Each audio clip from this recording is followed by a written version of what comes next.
Welcome to this very special symposium on edumate.tv. We learn to live and live to learn in what has turned out to be an unprecedented situation, an unprecedented pandemic, with history being written across the geography of Mother Earth. And a minor virus has created a major catastrophe, making each and every one of us rethink, reboot, reset, rewind, reformat before we rebuild a new future, a new normal. In the world of education, this means challenges galore. And they say that the only thing constant is change. In a pandemic, the only thing certain is uncertainty. While change is a necessary part of progress, it's important to consider that all change does not lead to progress. And that's what makes the difference in our education. As we try and grapple with new challenges and try to find solutions which will, in fact, be progressive, pragmatic, responsive, responsible, and relevant. And to do that, we at edumate.tv are building a unique ecosphere of the education world between students, parents, teachers, vice chancellors, the government, bureaucrats, edupreneurs, educrats, to try and come out with a single white paper document which will present to the government of India, which will bring in a sense of new normal in education. It will also bring in a sense of how solutions will shape the way for a very new India and a very new education world. This program is brought to you by edumate.tv. It's produced by Education, which looks at education ahead. I'm very proud to say that it's powered by one of India's finest universities nestled in the Northeast, the Royal Global University. And as always, our webinars, our symposiums have some very, very special luminaries for the world of education. Let's take a look at who they are.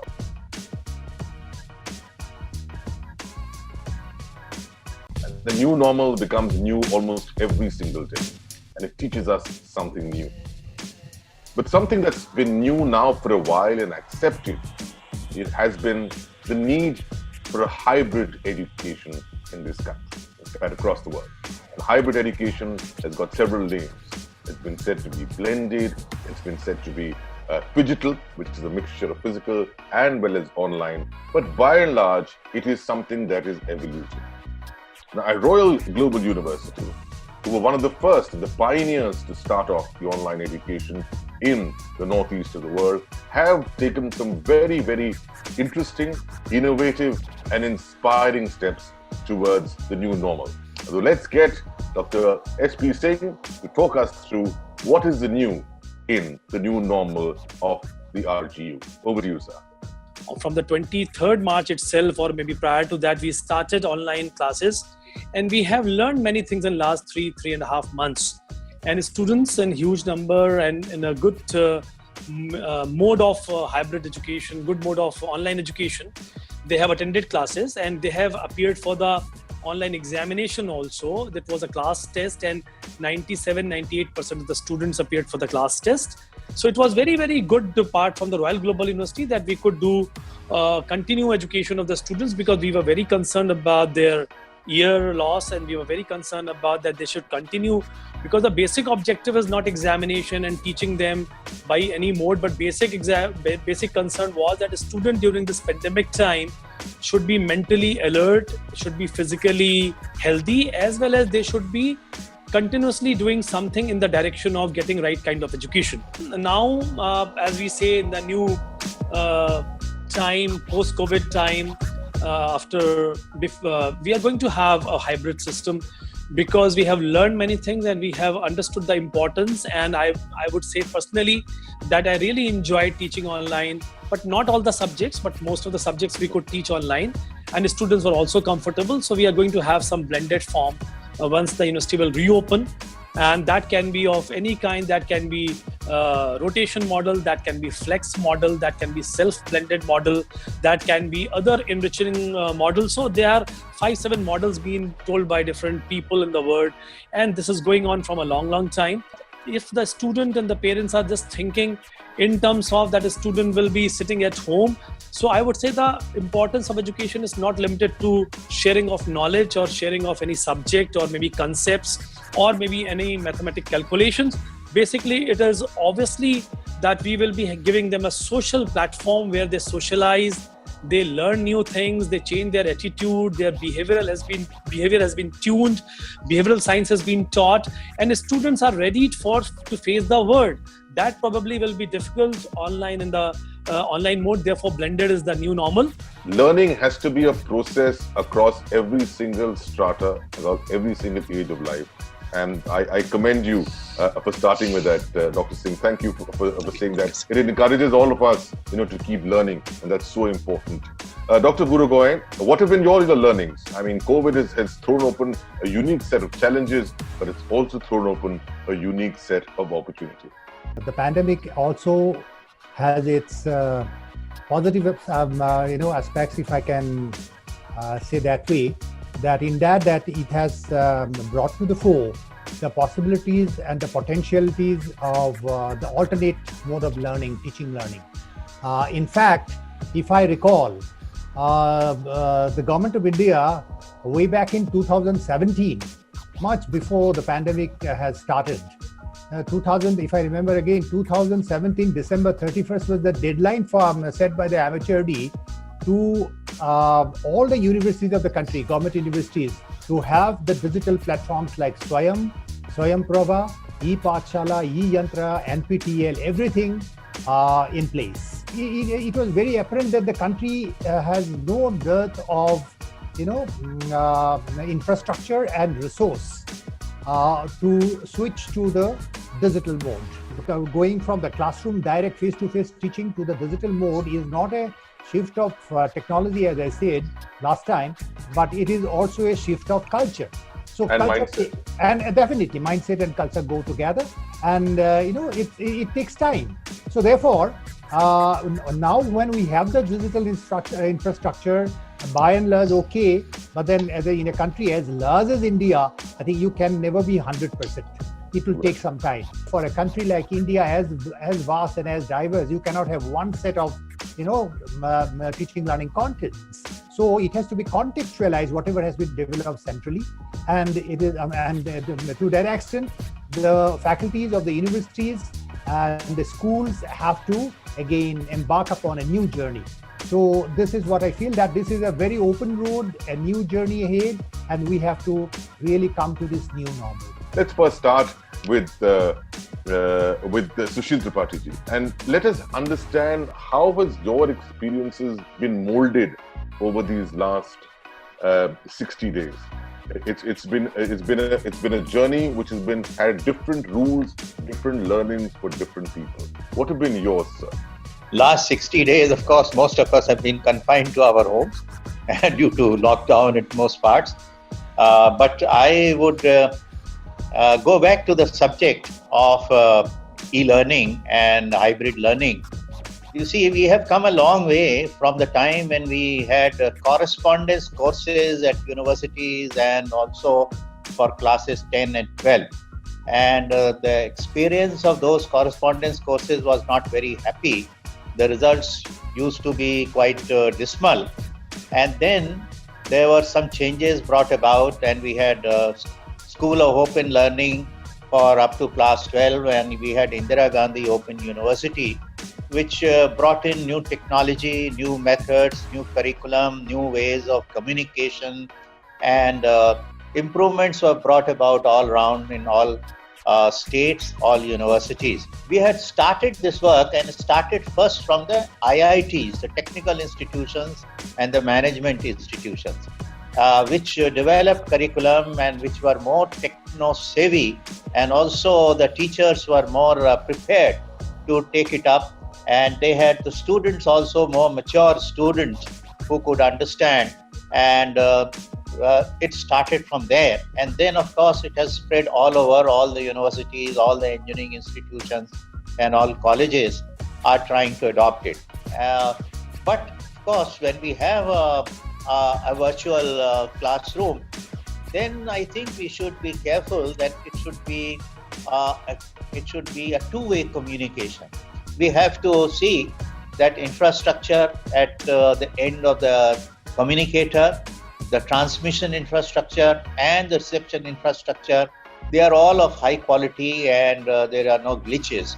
Now the internal assessments will become more important, and this has been the refrain from some time, that continuous and assessment, comprehensive and continuous assessment. And during this period of COVID-19, we have also seen how there is a lack of skills in the country. That education does not necessarily mean knowledge, and knowledge does not necessarily mean skill. So these gaps between education and knowledge and skill, they have to be removed. The e-learning and digital education system and platforms are becoming more important, but they cannot totally replace the physical mode which has to be there, and particularly in the areas where skill development is required. Obviously, because there has been such an uproar, such a furor, whether it's in courts or it's in open public platforms, from parents, or from student forums, or from teacher forums, there is a divide. Not just on a digital front, there's also a divide in opinion upon how much of online is enough. Now, this could be because of digital infrastructure insufficiency, or the lack of preparedness of teachers, or the lack of adaptability of parents who've got to go back, to work and can't leave the entire education in the hands of their children. There are several and more reasons which actually have invoked this divide. इस Covid के challenge ने हमें एक opportunity दी है, हमें सोचने के लिए मजबूर किया है। हम इंडिया में हैं और Indian education setup almost 100% face to face learning की बात करते हैं। बच्चे घर से स्कूल आते हैं, 8 आवर टीचिंग लर्निंग प्रोसेस में पार्टिसिपेट करते हैं, some time rote learning, some time experiential learning, some time project and activity based learning, and वापस घर। बट स्कैंडिनेवियन कंट्रीज में, मैक्सिमम फॉरेन कंट्रीज में आज से 15-20 साल पहले ऑनलाइन एजुकेशन सेटअप स्टार्ट हो चुका था और वहां ब्लेंडेड अप्रोच है। फेस टू फेस क्लासरूम भी अवेलेबल है एंड ऑनलाइन डिजिटल प्लेटफॉर्म भी अवेलेबल। इसलिए जब ये कोविड का संकट आया, बाकी फॉरेन कंट्रीज में लर्निंग गैप उस तरह का नहीं हो रहा है जितना लर्निंग गैप हमारे कंट्री में हो रहा है, क्योंकि हमारे बच्चे अचानक घरों में बंद। फॉर्चुनेटली मैं बात करूंगा central board of secondary education की, फॉर्चुनेटली हमारे पास जो 22,000 स्कूल्स हैं, वहां हम लोगों के पास digital lab, computer lab, digital technology compulsory है। हमारे 100% स्कूल्स में कंप्यूटर लैब्स हैं और बच्चे कंप्यूटर और डिजिटल टेक्नोलॉजी से अवेयर किए जाते हैं। एंड एक दूसरी अच्छी चीज ये है कि मैक्सिमम पेरेंट्स जो सीबीएसई स्कूल्स में जिनके बच्चे पढ़ रहे हैं, मैक्सिमम लोगों ने इन 3 महीनों में अपने को डिजिटल प्लेटफॉर्म पर शिफ्ट भी कर लिया। हमारे ऑलमोस्ट 90% स्कूल ऑनलाइन क्लासेस पर शिफ्ट कर चुके हैं। फ्यू पेरेंट्स, फ्यू स्टूडेंट्स जिनके पास डिजिटल टेक्नोलॉजी नहीं है, टाइप्स नहीं है, या जिनके पास बाकी फैसिलिटीज नहीं, हम ट्राई कर रहे हैं तो वहाँ वर्कशीट के माध्यम से, वहाँ व्हाट्सएप ग्रुप के माध्यम से, मेल ग्रुप के माध्यम से, ऑफलाइन प्रोजेक्ट्स के माध्यम से, इवन एनसीईआरटी का जो एकेडमिक कैलेंडर है, अल्टरनेटिव कैलेंडर है, उसके माध्यम से हम उन बच्चों तक भी पहुंचे जहां डिजिटल टेक्नोलॉजी अवेलेबल नहीं है। पढ़ाना तो आसान है, सेल्फ ओरिएंटेड लर्निंग के थ्रू, प्रोजेक्ट लर्निंग के थ्रू या ई क्लासेस के थ्रू, लेकिन उनका असेसमेंट जो अभी तक होता तो थोड़ा सा टफ है, क्योंकि नॉर्मली असेसमेंट का हमारा पुराना तरीका था। हमारा तरीका ये होता था कि हम बच्चों को 1 आवर में या 2 या 3 आवर में सर्टेन क्वेश्चन पेपर देते थे जो उनके नॉलेज को टेस्ट करता था और टीचर इवेलुएट करके असेस कर देते थे। इस समय बच्चे घर में और घर ही स्कूल बन गया है। ऐसे समय में टीचर टेस्टिंग कैसे करें, ऑनेस्टी के साथ बच्चे एग्जाम कैसे दें और वो असेसमेंट को टीचर इवेलुएट कैसे करें, ये चैलेंज है। बट फिर भी हम लगातार ट्राई कर रहे हैं, डिजिटल प्लेटफॉर्म, नए इन्वेंशंस हो रहे हैं उनके माध्यम से कि टीचर्स जो भी बच्चे वर्क कर रहे हैं, वर्कशीट कर रहे हैं, उनको इवेलुएट कर सके। प्रैक्टिकल एक अदर चैलेंज है। सरकार प्रयास करे कि टीवी चैनल के माध्यम से एवरीडे लाइव क्लासेस बच्चों तक पहुंचे, रेडियो के माध्यम से लगातार पहुंचे। स्वयं प्रभा चैनल पर एवरीडे बच्चों को 7 आवर की क्लासेस दी जा रही, subject wise, topic wise. And Swayam Prabha channel almost 10 TV channels पे आ रहा है, डीडी पर, जियो पर, एयरटेल पर, हर जगह उसको आ रहा है। तो प्रयास लगातार सरकार का भी और सीबीएसई या एजुकेशन इंस्टीट्यूट का हो रहा है, लेकिन सफलता अभी उतनी नहीं मिल पा रही जितनी मिलनी चाहिए थी। जब तक एजुकेशन सेटअप नहीं चेंज करेंगे, पैराडाइम नहीं शिफ्ट करेंगे, जब तक हम बच्चों को रिसर्च ओरिएंटेड नहीं करेंगे, जब तक हम क्रिएटिविटी और इनोवेशन को एजुकेशन का सेंटर नहीं बनाएंगे, ये रोड लर्निंग चलती रहेगी और 40 करोड़ आबादी 50 करोड़ पे बढ़ती रहेगी। मेरी सलाह इस फोरम पर बहुत बड़े शब्दों के साथ यह है कि यहाँ सिर्फ और सिर्फ एक चीज देखने की जरूरत है, वो है टीचिंग लर्निंग प्रोसेस। सफलता जो अभी आपने हासिल की है, जिस मार्ग पर आप जाना चाहते हैं, तीनों के लिए आपकी सराहना करना चाहूंगा और साथ साथ हमें आश्वस्त करने के लिए, हमको भरोसा दिलाने के लिए कि सरकार जो है बहुत से कदम उठा रही है, जिससे ये जो एक डिजिटल विभाजन की जो हम बातचीत कर रहे हैं, वो बहुत जल्दी वो गैप कम से कम हो जाए। लेकिन हकीकत यह है कि आपके जो भी प्रयत्न के बावजूद बहुत सी अभी परेशानियां हैं, उस पर हम चर्चा करना चाहते हैं, क्योंकि जब तक हम वो परेशानियों को उजागर नहीं करेंगे, हमको हकीकत से हमारा वास्ता कुछ न कुछ दूर रहता रहेगा। Let's get over to our principals who've joined us from across the Northeast, who've obviously been, patiently hearing all the wise men speak so far. We'll have to follow e-learning as well as face-to-face teaching. This will be a part of our education from now onwards. It is already there from last decade. We have smart classes. Almost all the institutions, those who are in the cities or even in the interior places, government has helped some institutions to have smart classes for their children. And government is doing a lot in this last few years. I have seen they are doing in this aspect. In this respect, government is doing a lot to provide smart classes and all these things. So I am hopeful. Very precisely, I will tell you one thing, that changes comes, changes goes, and we learn from them, we survive from there. This particular COVID has given us an opportunity to be strong, to learn from it, use it in life. Whatever opportunities, this particular difficult situation, we should learn from there, strengthen ourselves, and then go ahead. The parents now, they are doing everything for the learning of their children, and they will keep on doing. We should be rest assured. And I am telling you one thing, that we are going to be stronger. This digitalization, e-learning has come to stay in our life. It will stay. We must think the ways in what way we can help our children to get this learning, to use this learning, and how they can utilize this in their life. How can we, with 1 or 2 smartphones, 3 children studying in the same school? So we changed the timing, and then we told them not to worry. We'll have extra classes later on when everything is normal. So this was the psychology of all the parents which I'm talking to you about it.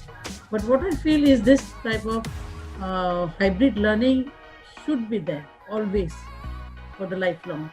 Because at present in the school there is online smart learning, but at home also we should have the online education, and the parents should be aware of the things which are taught to them. Once when this COVID subsides, with God's grace, and everything will be normal, how will you bring the children to the schools? What are the things we should do? What are the things we should maintain? How will we able to tell them to keep the distance? Because there are so many things, physical education, other activities where they have to be together. These are the points we have to think. Now the mix of collective learning and individual learning, mix of synchronous learning and asynchronous learning, a mix of self-paced and group-based learning, mix of formal learning, all these things to be, we have to plan it from before and start with the hygiene part is the most important, which we have, which already by this 2-3 months everybody has learned, and the students are able to understand about it. But still, the smaller ones till primary, till class 4, it will be very difficult. 5, 6, 7 can be managed, and it's very good for 9, 10, 11, 12. It has been an exciting time because we have seen, in spite of all the problems around, a lot of excitement from the part of the school, from the part of the management, teachers, students, parents, and so on. And the excitement was to that extent that sometimes we have seen some students early in the morning, they get up, they say the prayers, and then they are ready for the assembly, come in school uniform and waiting for the classes to begin. And this is the extent to which some students have participated. And when I say some, it doesn't mean a lesser percentage. When I say some, it means even up to 80 to 90% of students. Of course, there is another group of students who couldn't be part of it. Now, let us be very clear that COVID is a reality. It's a reality that has struck us. It is here to stay, and we have got to live with it in the days to come. And the educational institutions, they definitely have been hit very hard because of the presence of the COVID. But then it is to the credit of everyone that they have overcome the challenges.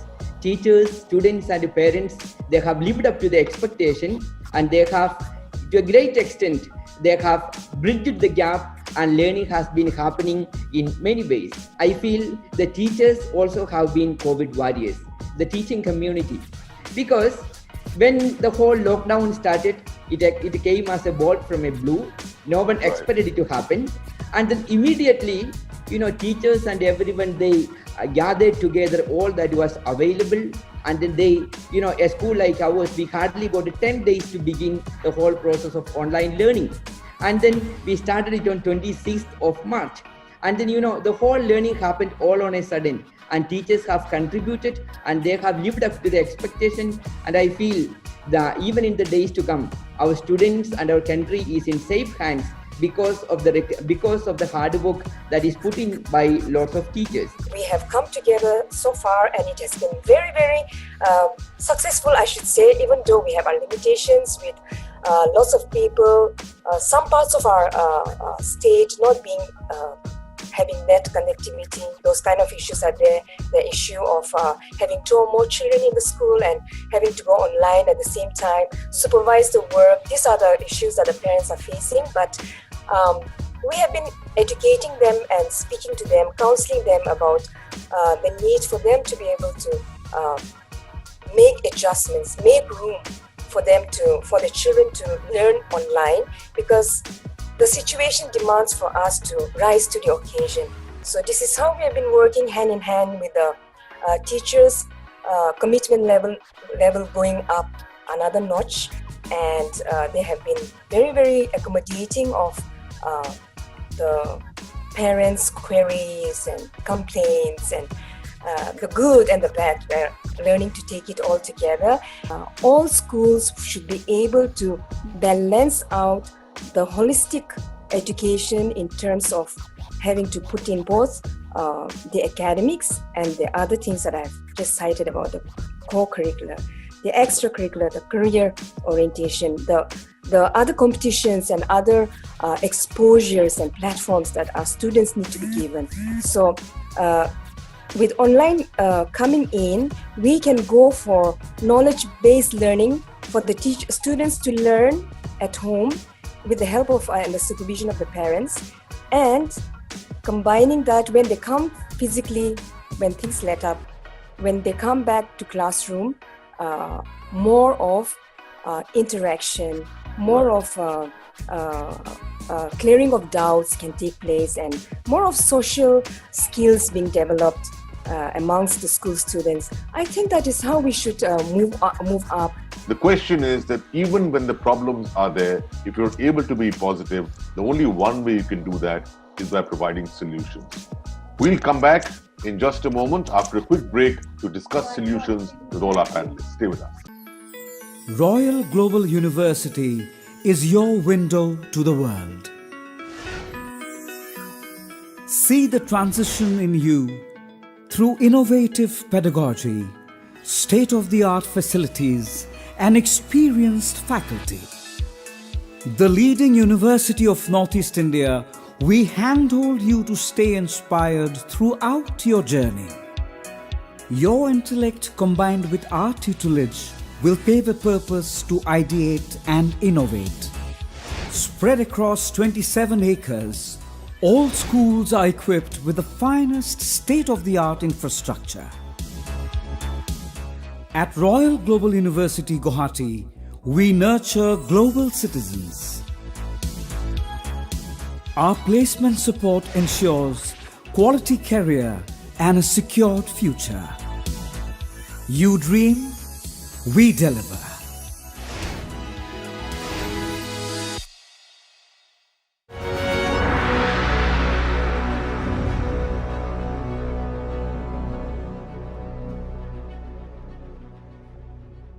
Now, we're going to go across to each of our panelists. I'm going to give each of you just 1 minute as a closing comment, and I'd like to encourage each of you to bring in a couple of solutions. Start with you first, Professor Singh. You'll be given 2 minutes because you were the one who spent a little lesser time in the initial part. Please go ahead by telling us what are the unique measures which Royal Global University has taken in the field of online education. Online education is concerned, I've already spoken about it.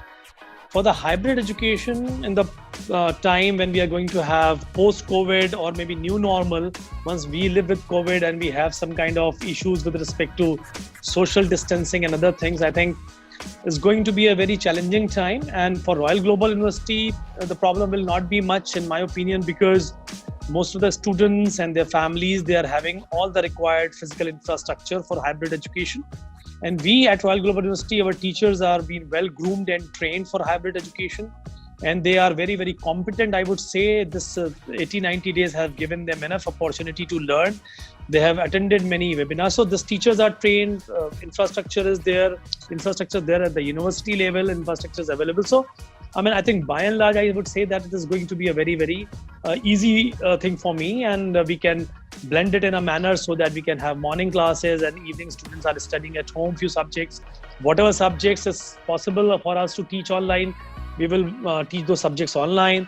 Whatever subjects we require to bring them to the university, we'll bring the students to the university for practical classes, behavioral science classes, communicative English, practice, and so on and so forth. It's not a difficult time for us. But however, as far as total education system is concerned, I think I have just taken a lead because many things are known to us and we are talking a lot of things about rote learning. So I would say that students and teachers, I'm basically a geologist. Fortunately, I got a chance to travel to, for a field visit every year. It was a yearly system at our time. And I think the most of the education of mine has been done while I was on a tour of 15 days to 1 month during my geology days. And I think CBSC, or for that matter, university, should make it compulsory that each and every student, even if they are in the blending mode, whenever the normalcy comes in, because from Gurukul to school to the family, gradually we are squeezing it. From earlier students used to go to Gurukul, they used to live there and study, but then they have come to the school system. Now from school to going back to the families and learning, I don't think so this is going to stay and this is going to survive. It has to come back to the same normalcy with more vibrancy, more advantages of hybrid, as well as bringing more new ideas into it so that the students are not learning for job or my employability. I don't give much importance to the employability part. Skilling and employability should be overridden by learning and lifelong learning. If a learner and a person's attitude, behavior, and he or she is able to adapt to any situation whenever it comes to you, maybe COVID or maybe anything else in due course of life, and he or she is a lifelong learner, there will be no problem. Education should be for lifelong learning, not for a particular skilling and employability. First of all, as I said, and as it has been already pointed out, that it is very difficult, but then we have to do somehow. A mechanism has to be worked out, taking advantage of the COVID situation, to train professional teachers. To my mind, having spent 42 years, 3 years in teaching, all my life almost, I have the conviction that a teacher evolves. A teacher gradually evolves, but then now we have to train people because we are going for a synergy with the technology. So that organic relation will be only partial. And for that, to that extent, I think we have to train professionally the teachers. And please take note, Chetan ji, that I think teachers are the only professionals who can go straight after their educational journey, whether it is MSc, MA or PhD. They can straight go to the classroom and teach if they are eligible by the standard qualifications. For all other, they have to go through some kind of probationary periods, whether it is a legal profession, medical profession, chartered accountancy, and so on and so forth. So we have to change. This is one mechanism. Second, we have to really, for a country as large as India, we have to contextualize our content, as I have said earlier. We cannot have a common set of educational programs, and that has to be done at the local levels. And the third, of course, apart from the digital thing, we have to go for other means like radio and all that. But also, here is an opportunity to again look back at ourselves and rebuild, reinvigorate the family as an institution of learning also. Because most of the things in our childhood we learn from the family.